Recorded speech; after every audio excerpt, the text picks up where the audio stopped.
ஆஹா கல்யாணம்ல இருந்து கௌதம் கிட்ட கேட்கணும் சார். என்ன தேடுறாங்க? அவர் வில்லத்தனம் பண்ணி அவருடைய லைஃபையே வேஸ்ட் பண்ணிட்டாரு.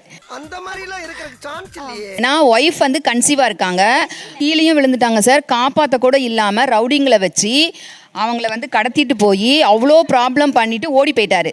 அப்படியா செய்து மறந்து விட்டேனடா என் செல்வமே. வேண்டுமானால் ஒன்று செய், என் கை விலங்கை மட்டும் அவிழ்த்து விட்டுப்பார். உன் காலில் விழுந்து மன்னிப்பு கேட்பேனடா. அப்புறம் திருந்தனாங்க அவங்க அம்மா. தயவுசெய்து எல்லாரும் மன்னிச்சிருங்க. பண்றதெல்லாம் அயோக்கியத்தனம் மனமறுத்தனம். என்னாலே எனக்கு சப்போர்ட் பண்ண முடியல. அந்த கேரக்டர் எனக்கு அசிங்கமா தான் இருக்கு. உங்க வீட்டு பிள்ளையா நினைச்சு எல்லாரும் என்னை மன்னிச்சிருங்க சார். நீங்க உங்க ஒய்ஃபுக்கு மட்டும் துரோகம் பண்ணல சார், சூர்யா சார படுத்தி எடுத்துட்டீங்க சார்.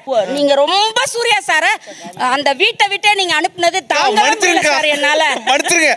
மறுபடியும் எனக்காக இந்த அரியா சிறுவனை மன்னிப்பாயா. நான் கோயம்புத்தூர் போயிருந்தேன். அப்போ சினிமா பார்க்க போயிருந்தேன். அப்போ ஒருத்தவங்க வந்து ஒரு ஆண்டி வந்தாங்க. வந்துட்டு ஓடி அடிக்கிறக்காக வந்தாங்க. பக்கத்தில் வந்துட்டு ஐஸ்வர்யா எப்படி குடும்பப்படுத்தி நீ என்ன அடிச்சு போறாங்க. திருப்பி போயிட்டு ஒரு 1/2 மணி நேரம் கழிச்சு திருப்பி ஓடி வராங்க. என்னக்கா திருப்பி அடிக்கணுமா என்னன்னு? இல்ல எங்க அப்பா மாமியார் இருக்காங்க, அவங்க வந்து உன்னை அடிக்கணுமா அவங்க கூட்டு வராங்க. தனியா ஒரு அல்லக்கை வந்து மாட்டிச்சு. தனியாவா சிவா? எவ்வளவு அடிச்சாலும் தாங்க முடியல. அடிச்ச நீயே வரியா?